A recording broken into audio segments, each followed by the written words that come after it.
Good morning, everybody. Thank you so much for joining us on the Morning Brunch. I'm Sheridan Hertig. And I'm Nathan Kitchens. And here's what's on the menu for today's brunch. First, we're taking a look at our favorite stories from the day. Then we have some amazing deals for you in today's epic discounts. And also in our last spot, I'll give you a look at today's, I don't know why I'm laughing, okay? Today's very cold weather. My throat is like itchy, so when I start talking, like my voice just sounds, it doesn't come out the way I planned. But I think you sound really great, Well, Nathan. I appreciate that. We're gonna have a look at your weekend forecast, which includes, you guessed it, more cold weather. So. Yeah. Oh boy. At least we're a little bit on the up and up. We are on the up and up slowly, so that's the main thing. Yes. Thank God for that. All right, we're going to go ahead and jump into what is on my plate today. First, how an elderly person drives can help identify warning signs of dementia. A study by the Barrow Neurological Institute found that people over the age of 65 who take fewer trips, drive less, or make more errors while driving were more likely to have changes in the brain linked to cognitive decline and dementia. The study's authors say monitoring driving behavior could help identify cognitive problems earlier. Now, the reason that this story is on my plate is because I think there are specific age groups that need to take driving tests. And I think, you know, once you're in like your 80s or early 90s, you have to take a driving test again. But I feel like that should be taken so much earlier on. I feel like a lot of the people who get in accidents are our elderly community, which it just happens. I mean, it's harder to see. It's harder to react as fast. It just happens. And so I see nothing wrong with making sure that our elderly community is safe when they're driving. And knowing that it could be connected to cognitive decline is scary. I mean, you are operating a more like 1,000-pound vehicle, thousands of pounds of machinery, and you could easily hurt somebody, hurt yourself. And so making sure that obviously you are able to operate it in a safe manner is extremely important, because it's multiple lives that are at risk when you operate that piece of heavy machinery. Goodness, yeah, it's really scary when you hear news stories like people who have signs of like Alzheimer's and stuff, and they drive off somewhere and the family doesn't know where they went and are looking for them and they don't know where in the world they could be. And, you know, that's a really scary thing to think about. Somebody who isn't in the right mind, it doesn't really remember things, where they are, remember how to get home. You don't want those kind of people on the roads. I had a grandma on my dad's side of the family. She got diagnosed with dementia, and unfortunately we had to, you know, take her keys from her eventually, because she did get to the point where she started to get really confused, and she couldn't remember how to get home from like the Walmart. And there was one time where she did get lost, and it was pretty scary. Nothing bad happened, but you definitely don't want to reach that point where something does happen. I remember a family friend who he had Parkinson's and some other issues, and his wasn't so much that he was losing his memory per se. He was on some medications that was causing him some issues and the side effects of it. He drove to the police station one night in the middle of the night, and with very little clothing on, I will say that, and it was pretty scary, because this was not like him at all. He's just he's a wonderful guy, but he was so under the influence of all these medications and the side effects of it that he, you know, it's kind of scary to think he was out in the middle of the night, you know, not in his right mind. So, you know, you don't want to make sure the elderly people are being safe and that they are showing signs of perhaps cognitive decline, that, you know, you don't want to put other people in danger, for sure. I mean, luckily he was headed to the police department. That's a good, yes, exactly. Out of all the places, he could have gone. Yeah, I just think it's important that we're, you know, ensuring that every age group on the road is safe. Because like I said earlier, obviously we get tested before we get our IDs, but I feel like it needs to be tested again a lot earlier on. I agree. I think people forget the rules of the road so much, and especially when they're not driving, because the older people, they do tend to kind of not drive all the time, so they aren't so, you know, you kind of have to keep, it's kind of like a well-oiled machine. You got to keep it going, or otherwise you're going to start losing your ability to really be reactive when things happen, because you have to have quick action and think quickly. When you are driving, if somebody is running towards you and running a light or something, you know, you've got to make sure that you're able to stay focused. And yeah, I mean, we've also done so many stories about people who, elderly people who have mistaken their brakes for the gas. Brakes for the, yeah, is that right? They run into buildings. That seems to be happening a lot more. It's I've never understood how that can happen, but man, that is so scary. Yeah, I can't imagine. I can't either. That could easily, you know, yeah. Very scary. It can be deadly, so it's important. Well, on my plate today, Starbucks is announcing some big expansion plans. The coffee giant says yesterday that they are planning to open hundreds of new locations across the United States. 175 new locations are expected to open this year, with around 400 more planned for 2028. So they are also giving thousands of their established locations a little bit of a facelift by adding seating capacity. This news comes just 4 months after Starbucks announced it would close hundreds of less profitable stores. And this story stuck out to me because it's great news. I feel like the millennials, the Gen, is it the Gen X's? Oh gosh. I get it confused, but I feel like that's like the big rave, that, to go to Starbucks every day and get your coffee, get your lattes, iced tea and whatnot. Starbucks is so big, and I'm always amazed, like even late in the day, there's still a long line at the drive-thru. I feel like you never can look at a Starbucks and not see a long drive-through line. But it's really popular. I used to love going to Starbucks, like when I was first out of like college, getting into my first job. I had a job where you kind of did a lot of stuff online on the computer, and I didn't always have to be in a physical like work building. I could kind of work at home, do different places. But I would go to Starbucks actually quite a bit. I didn't really get the coffee. I thought it smelled really good in there. It's just a nice atmosphere. People were really nice, and I just enjoyed sitting around. So it's kind of neat that they're going to be adding some more seating capacity to some locations, and the fact that they're going to be expanding more, so that's exciting. So Starbucks isn't going away anytime soon. Absolutely. I know my cousin works for corporate Starbucks, and so I'm interested to hear, the thought process that went into expanding after just shutting down so many Starbucks. So I'm just kind of curious about what, that decision, how that kind of came to. But with that being said, I am a big Starbucks fan. I'm a big coffee fan, period. So Starbucks, Dunkin', any other locally owned coffee shops that there are around here, I'm there. Or rarely I make coffee at home, but once in a blue moon, I'll make coffee at home. It's just not as good. Yeah, it's funny. My sister gave me, or she gifted me a coffee maker probably like 5 years ago for Christmas, and I have yet to use it. It just sits on my kitchen. You could even make hot chocolate in it, probably. It just goes with me every move I make, and it just stays empty. It's collecting all this dust. No. And it's never been used once. Yeah, I have a coffee maker that I got actually during our wedding last year, and I have used it maybe 2 or 3 times. So yeah, I need to get some more use out of it for sure. Yeah. Listen, it's just coffee out. Well, actually, I think this goes for anything. Anything tastes better when you don't make it. Very you know what true. I mean?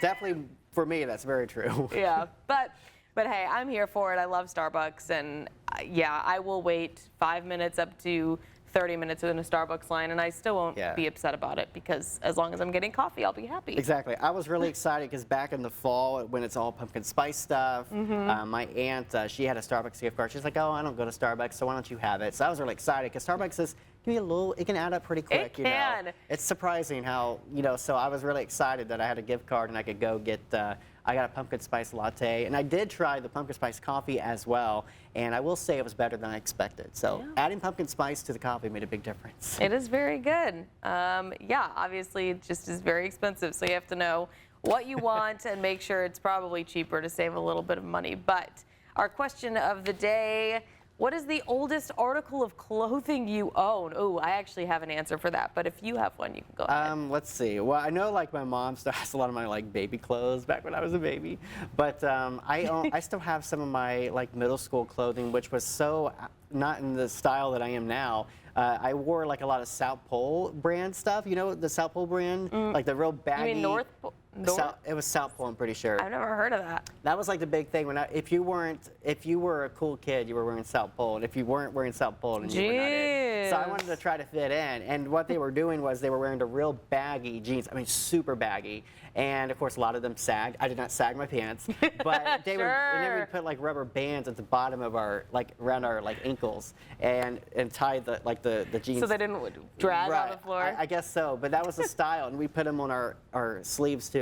It was the thing. I don't know. I forget there was a term for it, but I can't remember. But that was like such a early 2000s thing for whatever reason at the school I went to. But I still have some of my South Pole clothes, but I can't really fit into them anymore. But I just look back. I have a picture of me doing like the lean. Remember like lean with it, rock with it. Yeah. I was doing that. I used to be really good at that. There's still a picture of me doing that in like a McDonald's parking lot, and I was wearing these baggy jeans, and it just looks so weird. I look like a gangster. I would love to see these photos. And I had long hair cut it too. Like it was, I was in my Nathan gangster back era, in the day. back in 2006. Right, so. totally, sure.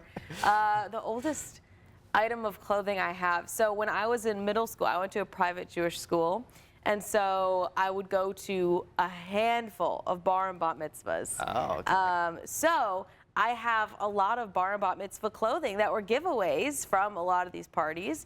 And one that I still wear that surprisingly fits me. It's a jersey, but it's like a cheap jersey material. So I sleep in it once in a while because I feel like any pajamas that you own are probably not like pajamas you've bought. They're like free shirts that you've gotten over the years, Exactly. Yeah, the hand-me-downs. Exactly. So those are all my pajama clothes. But this one shirt that I have has the guy's name on it, whose bar mitzvah it was, and then the date, and it's from 2012. Okay. Wow. I was 13. So yeah, it's just funny to see. Oh, and I didn't know my husband when he had his bar mitzvah, but he gave me one of his shirts from his bar mitzvah. And actually, we have themes and things like that. Mine was Queen themed, and his was the Simpsons theme. Oh, so okay, that's very fun. Instead of a bar Love mitzvah, Simpsons. he called it a Bart mitzvah. Bart mitzvah. I see what you did there. Yeah, so I have a pretty shirt from his Bart mitzvah, and it has like Bart Simpson on it. That's the date of his great. bar mitzvah. And obviously, I didn't know him then, but that is actually even older. So, yeah, some old clothes that I don't necessarily wear. The jersey I do because it's really big. But yeah, I feel like there's a lot of old clothing that I have that I just don't wear. I just keep it for sentimental I still value. have my class jacket, Yeah. I think I wore it like 2 times, and I haven't worn it probably 10 years now. Sometimes we just have to keep them to remember It's of the important. times we were It's got younger. the badges on there and stuff. Exactly. Things I accomplished. I love that. All right, well, we do have our epic discounts after the break, so don't go anywhere.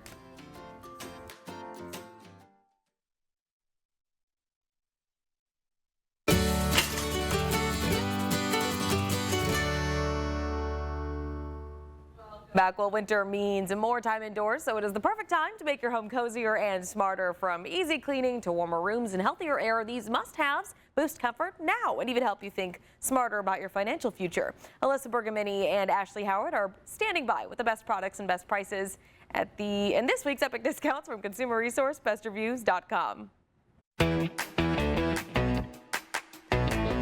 Welcome to Epic Discounts by bestreviews.com. I'm Ashley Howard. And I'm Alyssa Bergamini. Scan the QR code on your screen to get ready to save big. Okay, we've got 3 must-have home essentials for you today. First up, the Team Dow Max Plus Robot Vacuum and Mop. This is the kind of product that actually changes your life because it handles the floor cleaning for you.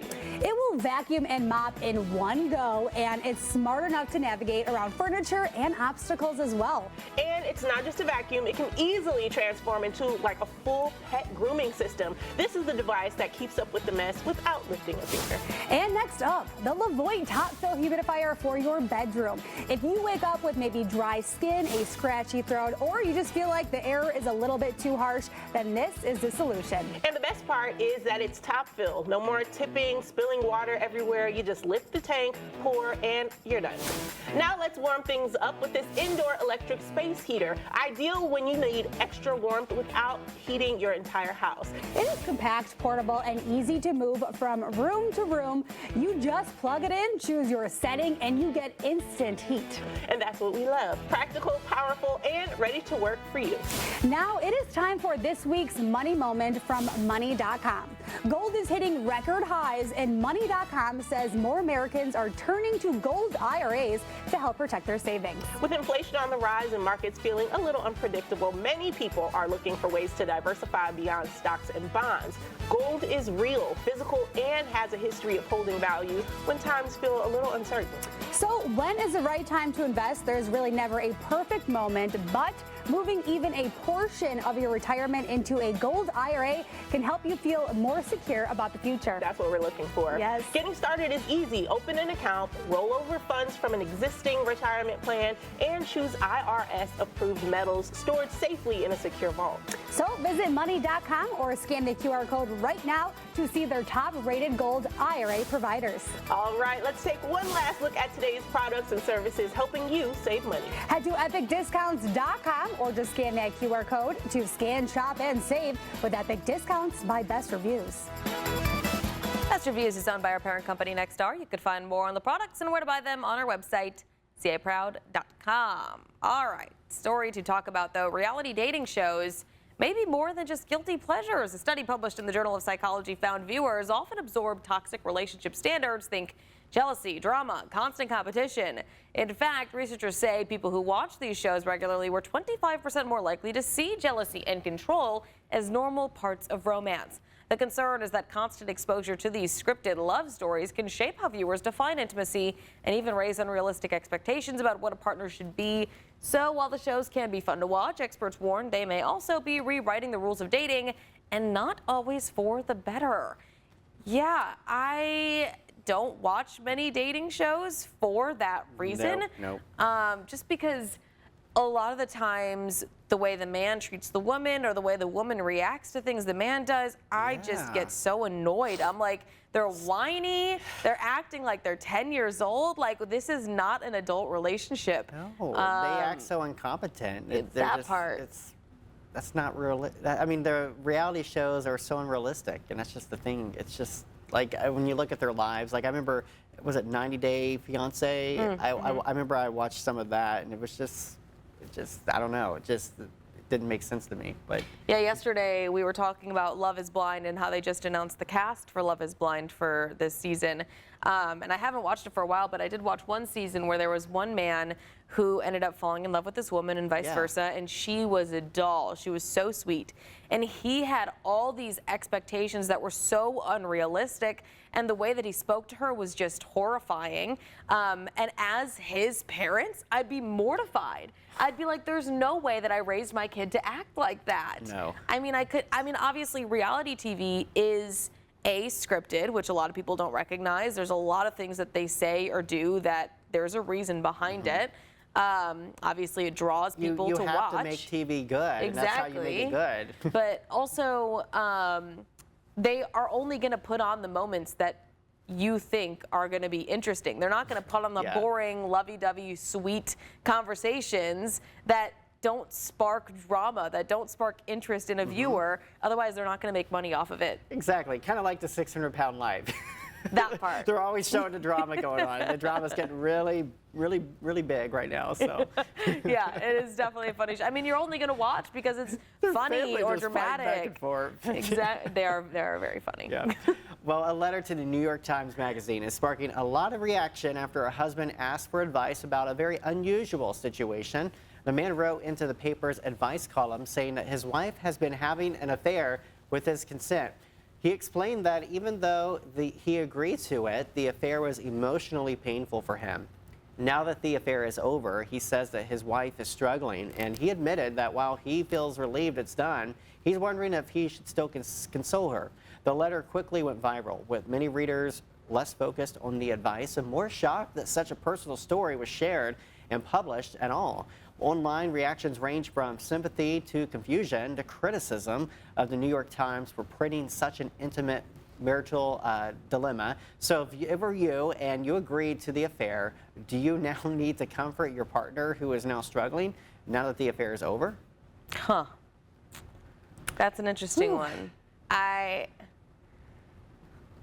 I think if you become intimate with somebody, a relationship and a connection is made. This is hard to talk about on air. I feel like this is a little inappropriate, but yeah, that creates a connection that you didn't have before that intimacy stepped in.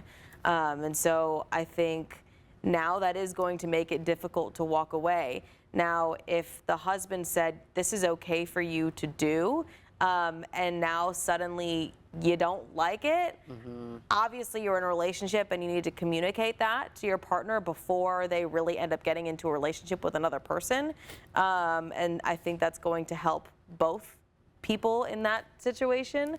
But I don't know, that's a difficult one. I see nothing wrong with it being shared because I think it helps other people learn if they're in the same situation, because obviously if they're going through it, they're not the only ones.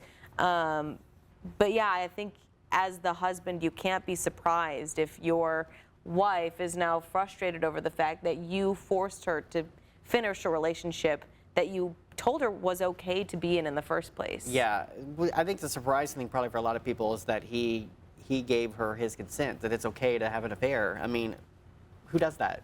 Yeah. It's weird. I don't know. That's not I'm here normal. for monogamy, okay? For monogamous relationships. But I guess to each their own, but... Yeah, you know, I was going to say if it makes you happy, but clearly it didn't make either of them happy. Yeah, it's not making either of them happy. That's the bottom line. So maybe others can learn from that. Yeah. I don't know. I feel like at that point they kind of both need to break up with each other and go their separate ways. Perhaps that'd be the best. But I don't know, to each their own. Nathan's going to give us a look at our last bite or our weather after the break, so don't go anywhere.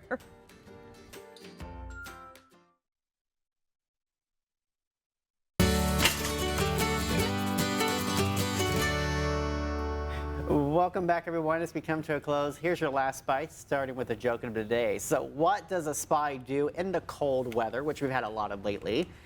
Well, I think you the might prompter kind of ruined it for prompter me. gave it away. He goes undercover. Undercover. Yeah. Stay warm, so. All right, yeah, speaking of, you definitely got to be undercover in the home the next few days, the past week. It's just been Oh my goodness, rough. yeah. It was a week ago today that we were dealing with wind chills near -30. And Oh, geez. every day since then, we've had wind chills below 0. And today is no different. Right now, we've got partly sunny skies. Temperatures out there are in the teens, so at least that's a little bit of an improvement from where we were. As you look at our forecast going into the weekend, we'll be looking at still some pretty cold weather out there. 3 degrees for tonight with a few flurries. We're going to be out in the town this evening. Don't be surprised to see a few flakes of snow out there.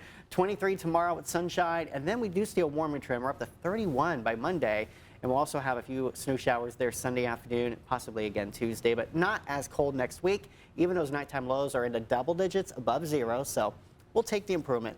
Yeah, absolutely. As much as I'm enjoying winter, I really do enjoy it. I like the snow. Yeah. We haven't had much snow in the last month, so. We have not. It's just like these little dusting, just enough to make the road slick, but not enough to like get all the kids out of school for days. And you know. That's what I want. I want the kids to get out of school. All right. Oh, miss those days. Yeah, right? Well, hopefully you guys all stay warm and have a fantastic weekend, but that is all the time we have this morning. Have a great day, and we will see you Monday.